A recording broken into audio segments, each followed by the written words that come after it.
Hello dear students, in this subject hydraulic engineering, today I will continue that open channel flow chapter. And today I will start a new topic, that is rapidly varied flow. So yesterday we discussed about, in the last class we discussed about gradual varied flow, different flow profiles that we discussed. So till now in this chapter, open channel flow, we discussed about this open channel uniform flow, energy depth relationship, and gradual varied flow that we discussed. Next is RBF.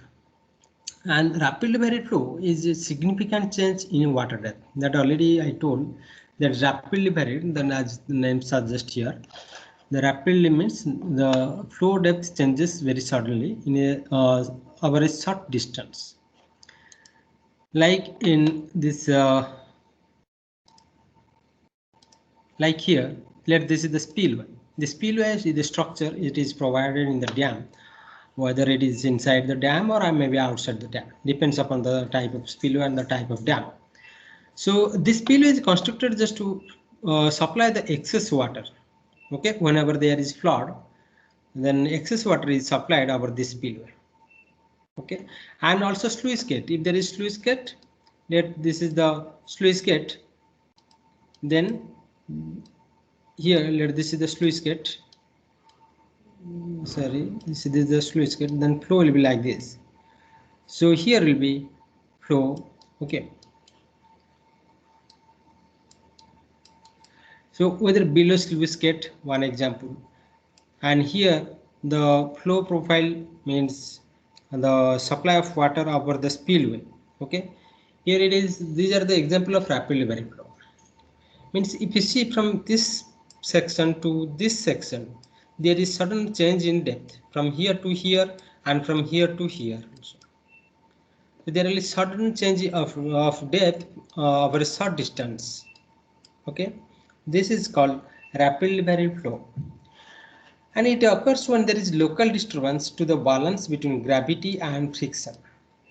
Okay, means friction is neglected and there is heavy flow from gravity, means from here there will be potential energy, high potential energy, and there will be fall of water from here to here, means there will be low potential energy here, means there will be more kinetic energy here. Okay, so due to the gravity the water flows and it dominates the friction, and that in this case this rapidly varied flow occur. These are the example, means flow at weir, sluice gate, free overflow, overfall, sudden change in slope. Okay, this type of flow is can be seen. Next is what are the characteristics of this RBF when it occur? What are detailed characteristics? When the flow transition occur between shallow fast flow, which is supercritical flow, means FR is more than 1, supercritical flow, depth is less, shallow depth, fast flow means velocity is high. Okay, when there is a transition from this supercritical flow to this deep shallow flow, that is subcritical flow. In subcritical flow, the velocity is less, depth is more. Froude's number is less than 1. So there is flow transition between this supercritical flow to this subcritical flow.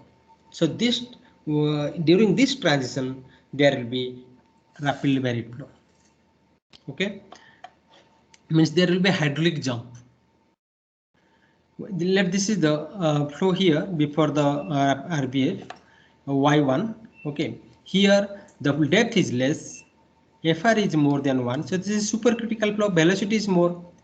Okay, and here it jumps to this supercritical flow, jumps suddenly to this subcritical flow where depth is more, velocity is less, and Froude's number is less than 1. So this is the hydraulic jump.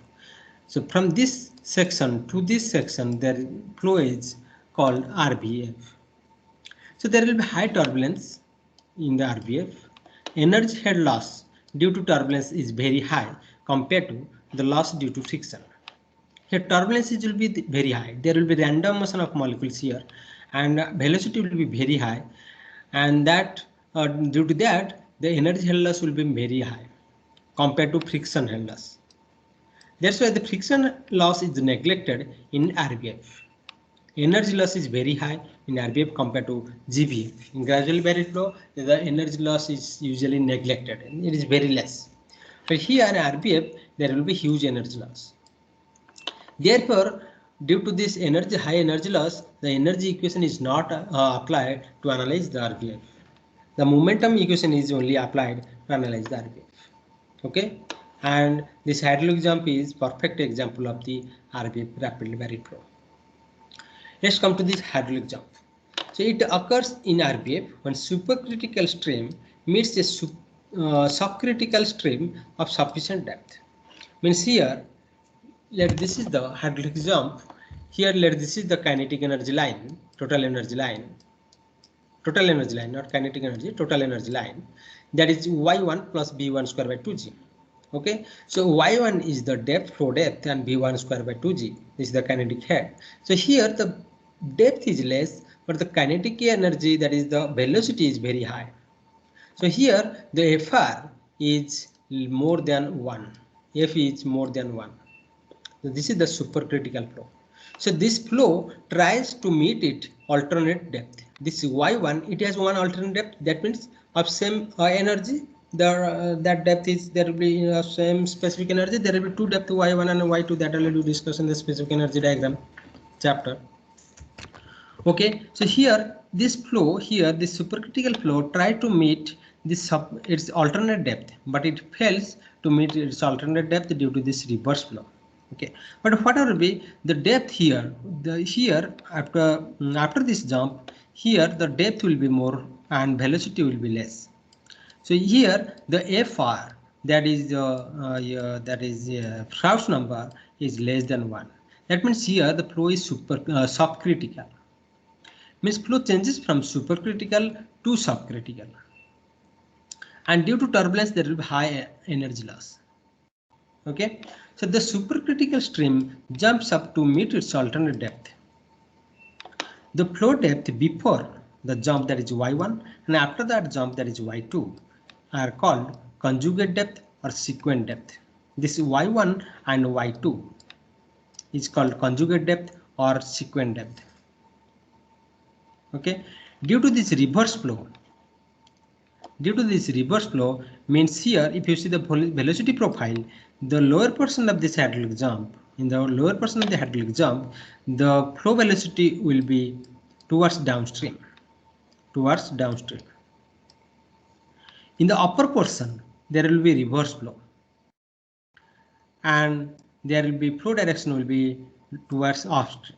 In the upper portion, velocity will be towards upstream. Okay, so due to this reverse flow, this y1 cannot meet its y1 dash, that is its alternate depth.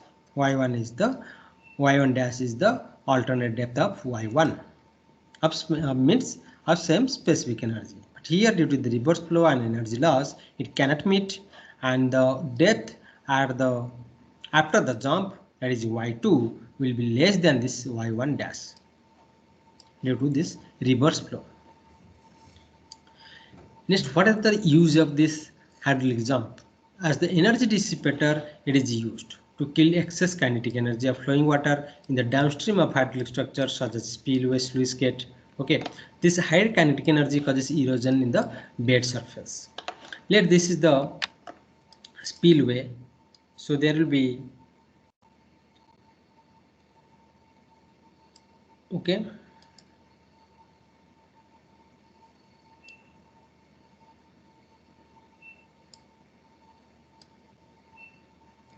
this type of structure is, you can see in the downstream of the spillway. There is flow, okay, there is flow here, and there will be hydraulic jump here. So this hydraulic jump intentionally provided just to kill the energy. Here kinetic energy will be very high. Here kinetic energy is very high. Here potential energy is high. Just there will be transformation from the potential energy to kinetic energy. So this energy, this is called energy dissipator, to kill the energy or to dissipate the energy of flowing water. If this is not provided, then there will be erosion of the bed surface. If it is not provided, if there is no hydraulic jump, if you cannot kill the this flowing of energy of flowing water, then there will be gradually there will be what? That is erosion. There will be erosion here. Okay, so there will be erosion here. So when there will be erosion, the crack will develop here. In the bottom portion, there will be crack in the structure, and gradually it travels towards this upstream. Okay, there will be crack everywhere, and ultimately the dam fails. Therefore, to avoid this erosion, the energy dissipator is provided, and that energy dissipator causes the hydraulic jump. And this hydraulic jump, it is also used in the mixing of chemicals in water treatment plant. In a water treatment plant, after filtration, after coagulation and filtration, after the treatment, okay, just before the supply, the chlorine is added, and that chlorine is in powder form. Since chlorine is in powder form, that should be mixed with the water uniformly. So to mix the chemical, that is chlorine, uniformly with the water, this hydraulic jump is provided. So this hydraulic jump, that is a reverse flow, causes uniform mixing of water with the chlorine. So it is also used in the water treatment plant. Okay. So here there will be reverse process. This is the total is kinetic energy U1. Here it is E2, and the energy loss delta E between section 1 and section 2. And here Y1 supercritical flow. Here Y2 is more, which is subcritical flow. So whenever there is flow from the supercritical to subcritical, then there must be hydraulic jump. Okay, here velocity will be very less. So here velocity will be very high, because this will be your v1 square by 2g, and this will be v2 square by 2g. Here velocity will be less, here velocity will be more. Okay, because this is the base v1 square by 2g, this is y1. Okay, so this is the supercritical flow, and it changes to subcritical flow. So this is about use of hydraulic jump. Next is the analysis of hydraulic jump. Due to huge loss of energy, that I told, that energy equation can be applied. So momentum equation is used. What is the momentum equation? Let there section 1 and section 2. This is the hydraulic jump. Okay, let there is hydrostatic pressure here before jump, there is P1, and there is P2 after jump. And from of this control volume from this section 1 and section 2, let W is the weight of the fluid, and let this theta is the angle of this bed made with horizontal. Okay, made with horizontal. If this is the theta, then the component of the weight in the flow direction will be W sin theta. In this normal direction, it will be W cos theta. Okay, and W is the in this vertical direction. Obviously, there will be friction force, which is opposite to the flow, opposite direction to the flow. Okay, so this is the P1, that is hydrostatic pressure. There will be hydrostatic pressure here, P2. Okay, so here the this momentum equation means, as per the Newton's second law, that is net rate of change of momentum. Net rate of change of momentum is the net force in the flow direction. So here it will be m1 minus m2 is equal to here P1 minus P2 minus W sin theta plus friction force. Okay, W sin theta, it is in flow direction, friction force. P1 minus this P2 minus P1 is the hydrostatic pressure, and m1 and m2 is the momentum, rate of change of momentum. So just to simplify the analysis, let's consider a horizontal frictionless rectangular channel. Okay, If we consider all with friction and other type of normal channel and not horizontal, then this equation will be little complicated. Although all the equations will be used to analyze the flow, it will be very complicated. So just to simplify the solution, let's consider a horizontal frictionless rectangular channel. Also friction is neglected. Okay, also friction is neglected in rapid flow, and in natural case in river the theta is very small. If theta is small, then sin theta will be very small, which is nearly equal to 0. So this component will be equal to 0. So here we are considering horizontal, so theta is 0, so w sin theta is component is 0, and frictionless we are considering, so this component is 0. Okay, only we have this P2 minus P1. It means M1 is minus 2 is equal to P2 minus P1. Okay, and M1 we know for rectangular channel, we have considered rectangular channel. A rectangular channel, let I told that is Q, small q. Okay, discharge per unit width. Okay, capital Q by B, capital Q by B is equal to the velocity into area. Velocity is B1, let B into area. Area is B into Y. So Q by B will be B into Y. So discharge here B, Y divided by B. So it is equal to B, Y. So small q is equal to B1, Y1, which is equal to B2, Y2. That means continuity equation it is satisfied. Okay, we have to assume that the flow is satisfying the continuity equation. Without continuity equation, we cannot solve.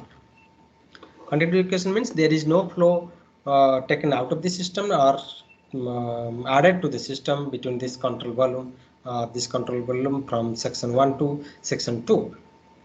So small q is B1 Y1 equal to B2 Y2. So here mass is rho, okay, rho into volume. So here rho into rho q into V1, mass into velocity. Mass is rho q, rate of mass. Okay, rate of mass is rho into q into V1 minus rho q V2 will be equal to, here P2 minus P1 is the hydrostatic pressure, that is half rho g. That is hydrostatic pressure, we know the half gamma WH square, that we know. So it will be here rho gamma is nothing but rho g, so half rho g Y2 square minus half rho g Y1 square. Let's derive the relationship between the secant depth and Froude number. Okay, so using this formula, this equation, okay, for a horizontal frictionless rectangular channel, if we derive the relationship between secant depth and Froude number, then solving this equation and simplifying the equation, we'll get Y2 square minus Y1 square equal to square Q square by G whole into 1 by Y1 minus 1 by Y2. So you just put here this, instead of V1, in place of V1, if we write Q by Y1 and V2 Q by Y2. So if we put here Q by Y1 B Q by Y2, so it will be rho Q square by Y1 rho Q square by Y2.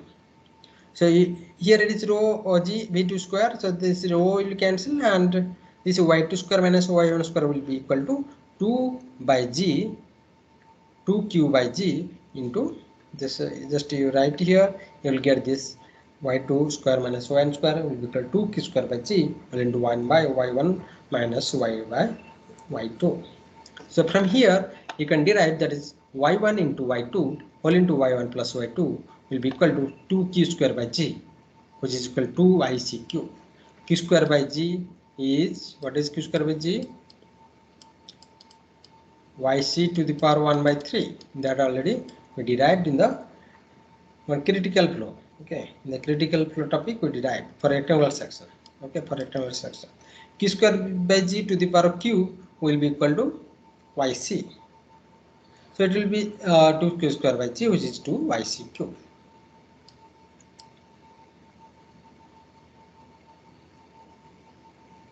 Okay. Just one mistake I did here. So Yc actually derived Q square by G to the power 1 by 3. Okay. So Yc cube will be equal to Q square by G. So here 2Q square by G, so it will be 2 Yc cube. Okay. So here if we want to calculate this relationship between this y1 and y2 with respect to this f1 in terms of this f1 means the Froude numbers. So here f1 we have to put p1 by g y1 and b1 we know that is q by y1, small q by y1. Okay, if we put here we'll get here y2 by y1 1 by 2 whole into minus 1 plus square root of 1 plus 8f1 square. Okay, in this equation if we put here in this equation, then we can calculate, we can derive this. Similarly, y1 by y2 is half whole into minus 1 plus square root of y1 plus 8f1 square, f2 square.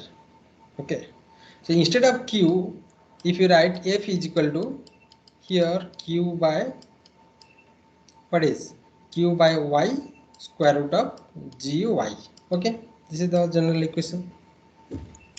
So instead of q, if we write f into y into square root of gy, and if you take f square, this f square will be equal to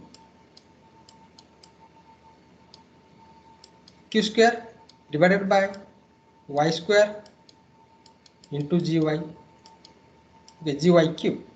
So q square is equal to gy cube into f square. So instead of q square, if you write this y cube, gy cube into f square, then we can solve this equation. We can get this relationship between this y1 and y2 in this f1 and f2 form. Okay, next is the energy loss. Energy loss is EL equal to E1 minus E2. E1 is more, E2 is less. So E1 minus E2, and U1 is nothing but Y1 plus B1 square by 2G, and E2 is Y2 plus E2 is Y2 plus B2 square by 2G. So if we write here, this will be in this form using the equation, this equation, okay, y1 into y2 whole into 1 plus y2 is equal to 2 square by g. We will get this EL is equal to y2 minus y1 whole cube divided by 4 y1 y2. Okay, derivation is not required. Just try to remember the formula here, y2 minus y1 whole cube divided by 4 y1 y2. Next, relative energy loss. Relative energy loss means energy loss with respect to E1 or with respect to E2 we can derive. Okay, with respect to E1 it is equal to, if we derive it will be minus 3 plus square root of 1 plus 8f1 square cube divided by 8 into 2 plus f1 square into minus 1 plus square root of 1 plus 8f1 square. So this is the equation of relative energy loss. Okay, and the length of jump is calculated as 6.9 times y2 minus y1. It is a empirical equation. Okay, it is not derived equation. It is just empirical from experimental various experiment. It is found that this length of jump is 6.9 times. Here this is the jump. Okay, here this is the jump. Okay, from here to here, this is the length of jump. This is 6.9 times y2 minus y. This is y2 and y1. 6.9 times the difference. Okay.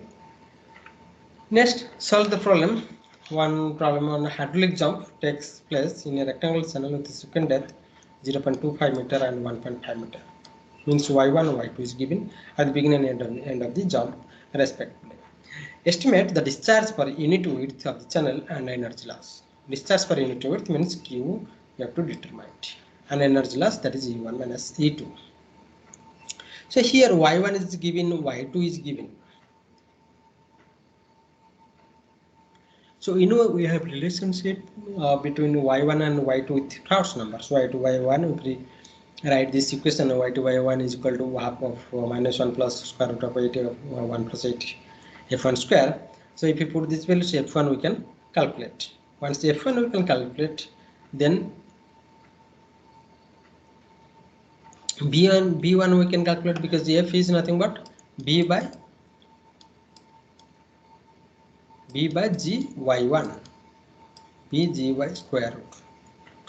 Okay, here directly you can write, here it is a rectangle channel, so directly you can write q divided by y1. This also you can directly write gy1. So Q is nothing but F into Y1 square root of G Y1. If you put the values of Y1 and G, will get 1.794 meter cube per second per meter width. Next is energy loss. Energy loss is Y2 minus Y1 whole cube divided by Y1 Y2. There is a direct formula. If we put Y1 value and Y2 value, we'll get 1.302 meter. Next problem, in a hydraulic jump occurring rectangular channel of 3 meter width is given. The discharge is 7.8 meter cube per second. Discharge is given, width is given, and the depth before the jump is given. Y1 is given. Estimate sequence depth means Y2 we calculate. The energy loss in the jump is calculated. Delta E, that is Y1 E1 minus E2. Means once we calculate the Y1 and Y2 both, since here actually Y1 is given. So first we have to calculate the Y2, then only if we calculate the sequence depth, that is Y2, then the energy loss easily can be calculated from using this direct formula. Okay. So here to calculate the Y2, discharge depth is given. Okay. Width is given.